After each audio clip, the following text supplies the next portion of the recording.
बच्चों आज आपके सामने आशुतोष सर एक टॉपिक लेके आए हैं, उसका नाम है isomerism. This is one of the very important compound. Isomerism जो कंपाउंड्स के बारे में बताते हैं, उन कंपाउंड्स के बारे में एग्जाम में बहुत क्वेश्चन आते हैं। बोर्ड एग्जाम में, मतलब बोर्ड एग्जाम में आप ये मान के चलो कि ऐसे क्वेश्चन रहेगा कि right the isomers of butane, butane के आइसोमर्स बताइए। Right the isomers of pentane, pentane के आइसोमर्स बताइए। ऐसे क्वेश्चन बहुत आप एनसीईआरटी के टेक्स्ट बुक में भी अगर देखेंगे तो आप पाओगे ऐसे क्वेश्चन। तो आज हम जानना चाहते हैं कि आखिर ये आइसोमेरिज्म है क्या, और इस पर जो क्वेश्चन आने जा रहे हैं वो क्वेश्चन कैसे होंगे। और आज आप देखिएगा इस वीडियो को अंत तक, आपको बहुत इंपॉर्टेंट क्वेश्चन मालूम चलेगा जो बोर्ड एग्जाम में पूछा जाने वाला है।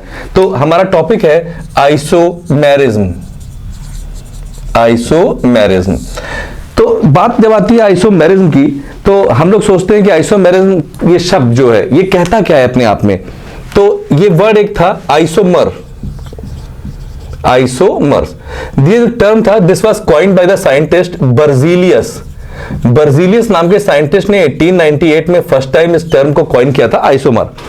तो जैसे होता क्या है कि आपके पास एक जैकेट है और वैसी जैकेट मेरे पास भी है, तो कई बार लोग कहते हैं ना कि आइसो हमारे पास है। Iso, iso means same, iso means same.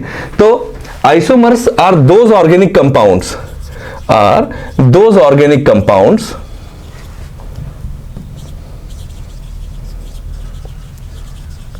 which have same molecular formula but different structures, but different structures।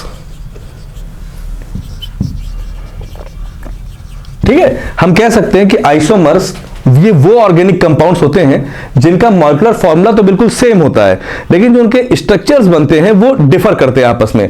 For example के तौर पे हम देख रहे हैं, जैसे कि हमने देखा C C C C, 4 carbon are there. ठीक, now we are going to apply hydrogen. अब हम इसमें हाइड्रोजन अप्लाई करने आ रहे हैं। ठीक है, तो 1 2 3 4 5 6 7 8 9 and 10।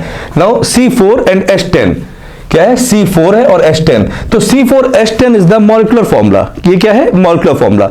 और जैसा कि हम देख पा रहे हैं कि जितने नंबर ऑफ कार्बन एटम्स हैं उसके दुगने से 2 ज्यादा हाइड्रोजन एटम है। तो it is satisfying the formula CnH2n+2, so it is an alkane. तो ये एक अल्केन है। अल्केन में नंबर ऑफ कार्बन एटम्स 4 हैं, तो इसलिए इसको हम बोलेंगे ब्यूटेन। क्या बोलेंगे? Butane. So C4H10 is butane.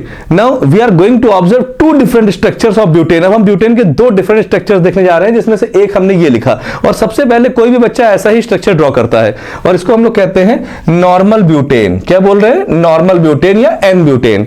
अब हो क्या रहा है कि ये जो CH3 है ये कह रहा है कि मैं इस जगह नहीं लगूंगा और इस जगह के बजाय मैं कहीं और लगूंगा, और ऐसा लगूंगा कि मैं पूरे स्ट्रक्चर को चेंज कर दूंगा। ठीक है, फिर वही बात आती है, ये C और ये C कहां लग गया? सेंटर में आ गया। ठीक, और अब ये H ये जैसे था पहला वाला वैसे ही रहेगा। इस वाले में आकर ये यहां लगा है, तो इसका H चला जाएगा इसके बगल वैलेंसी को सेटिस्फाई करने के लिए, और बाकी ये H जैसे लग रहे हैं वैसे लगेंगे। ये पूरा CH3 कटकर यहां आ चुका था। ठीक, अब जब इसका हमें नेमिंग करनी है तो इसको हम लोग कहेंगे it is just like butane. ये भी तो ब्यूटेन की तरह है, because number of carbon atoms are 4 and number of hydrogen atoms are 10। तो इसे कहेंगे जैसे ब्यूटेन वैसे ये भी, तो आइसोब्यूटेन। क्या हो गया? आइसोब्यूटेन। लेकिन इसका IUPAC नेम जब हम लिखेंगे तो अब ये जो साइड चेन हो गया है ये मिथाइल ग्रुप हो गया है। कौन सा ग्रुप हो गया है? Methyl group. Actually methyl group आया कैसे?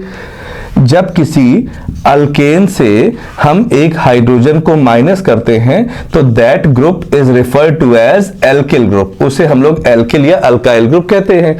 तो ऐसे में जो ये CH4 होता है, इसमें से हम हाइड्रोजन को माइनस करते हैं तो it become CH3, that is known as methyl group. Clear? Similarly if it is ethane, that is C2H6, उसमें से हाइड्रोजन को माइनस कर रहे हैं, it become C2H5, that is known as ethyl group. इसको हम ऐसे भी लिख सकते हैं CH2CH3 and this is known as ethyl group. ये बात समझ में आ रही है? अब कई बच्चे इस बात को लेकर कंफ्यूज होते हैं कि सर एक्चुअल में जो ये मिथाइल इथाइल ग्रुप आता है इसको हम लोग कब ग्रुप बोलते हैं, क्योंकि ये भी हमको CH3 वैसे ही लग रहा है, जैसे कॉर्नर में भी CH3 है और यहां पर भी CH3 है, तो इसको आपने मिथाइल नहीं बोला, इसको आपने मिथाइल बोल दिया, ऐसा क्यों?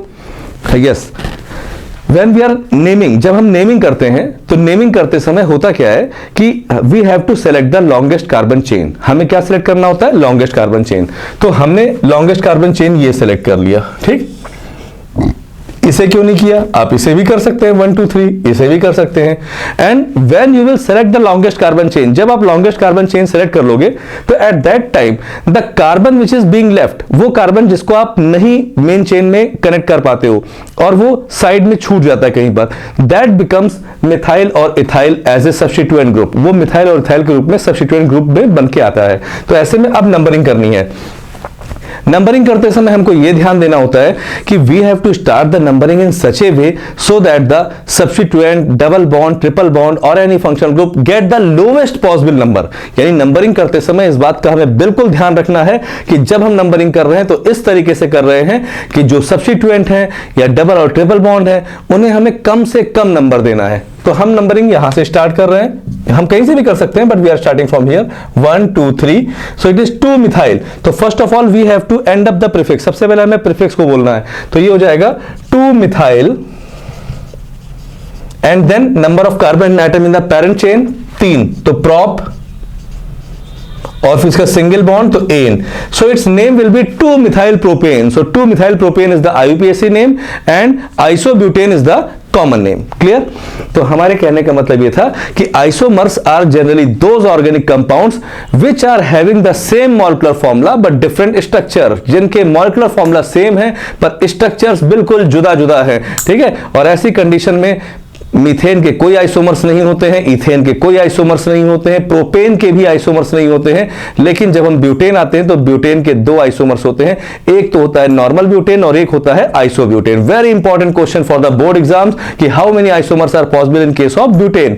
Now we are coming on the another example that is pentane. Pentane के एग्जांपल को हम लोग देखते हैं।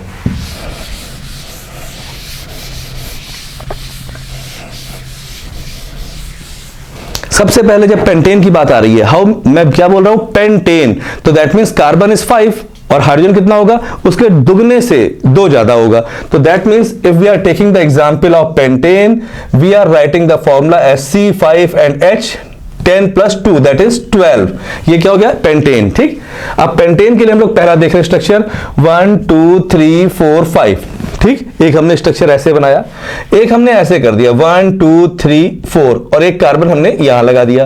एक स्ट्रक्चर जिसका हम बना रहे हैं 1 2 3 4 5। ये 3 तरीके से हमने स्ट्रक्चर ड्रॉ कर दिया। ठीक है, एक स्ट्रक्चर हम ऐसा बनाएंगे जिसमें सारे कार्बन एटम हम स्ट्रेट लाइन में जोड़ देंगे, all the carbon atoms will be linked in a straight chain. एक स्ट्रक्चर हम ऐसा बनाएंगे जहां पर एक कार्बन ब्रांचिंग के फॉर्म में निकाल देंगे, और फिर तीसरा स्ट्रक्चर हम ऐसा बना देंगे जहां पर 2 एटम्स, एक ऊपर की तरफ ब्रांचिंग, एक नीचे की तरफ ब्रांचिंग में निकाल देंगे। अब हमें हाइड्रोजन अप्लाई करना है, तो ये CH3 हो जाएगा, ये आपका CH3 हो जाएगा, ये बीच में आपका CH2 हो जाएगा, दिस विल CH2, ये भी CH2 हो जाएगा। Here it will become CH3, this will become CH3, this will become CH3, this will become as CH2, this is CH only, क्योंकि ऑल 3 साइड्स आर ऑक्युपाइड। ठीक है, यहां पर हम क्या कर रहे हैं? This is CH3, this is CH3, this is CH3 and this is CH3. Now you can easily see that all the atoms are well equipped और सारे बॉन्ड जो है वो satisfied है। तो 1 2 3 4 5 कार्बन है और 3 2 5 6 7 8 9 10 11 12 हाइड्रोजन है। 1 2 3 4 5 कार्बन एटम्स आर देयर। 3 + 2 5 5 + 3 8 8 + 3 8 9 10 11 और इधर एक 12, ये भी हो गया। इधर 3 3 3 3, तो 4 से 12 12 hydrogens are there and 1 2 3 4 5 carbon atoms are there. Now we have to write the name of these compound. These are the 3 different isomers of pentane. ये pentane के 3 isomers हैं। तो 1 2 3 4 5, this is known as normal pentane, N-pentane। ठीक, ये आपके सामने आ गया। This is 1 2 3 4. We will not start the numbering from here. We will start the numbering from here so that we can give the lowest possible number to this methyl group. ठीक है, तो यहां से नंबरिंग किया हमने और इसका नाम हुआ 2 मिथाइल, क्योंकि लॉन्गेस्ट कार्बन चेन हमारी ये आई और ऐसे करने पे हमारा ये कार्बन छूट गया, तो जो छूट गया वो प्रीफिक्स हो गया। तो 2 methyl butane, this is 2 methyl butane. ठीक, इसी को हम लोग कहते हैं आइसोब्यूटेन। क्या बोलेंगे? आइसोब्यूटेन। जैसा ब्यूटेन उसी तरीके से ये भी ब्यूटेन ही है, बस इसका स्ट्रक्चर थोड़ा सा डिफरेंट हो गया है। यहां पर हमें लॉन्गेस्ट कार्बन चेन 1 2 3 1 2 3 1 2 3, किसी भी तरफ से हम जाएंगे 3 ही मिलेंगे हमको, क्योंकि एक बार जिस तरफ हमको जाना है दोबारा फिर से उधर लौटकर नहीं आना है। तो ऐसे में ये हमने लॉन्गेस्ट कार्बन चेन ले लिया 1 2 3। अब हम देख रहे हैं 2 वाले नंबर पे एक ऊपर भी CH3 लगा हुआ है, एक नीचे भी CH3 लगा हुआ है, तो इसको हम लोग कह सकते हैं 2,2, यानी 2 पर नीचे 2 पर ऊपर 2 2, और कितने मिथाइल, 2 मिथाइल, तो 2 2 डाई मिथाइल प्रोपेन। क्योंकि अब जो पेरेंट चेन है उसमें सिर्फ 3 कार्बन बचे हैं, तो इसको हमने कहा प्रॉप, और सिंगल बॉन्ड है तो इसलिए एन, तो 2 2 डाई मिथाइल प्रोपेन, और ये इसका IUPAC नेमिंग हो गई। और इसे कॉमन नेम में बोलते हैं नियोपेंटेन। क्या बोलते हैं? नियोपेंटेन। कई बार बच्चे पूछते हैं सर आइसो कब लगता है, नियो कब लगता है, नॉर्मल कब लगता है? नॉर्मल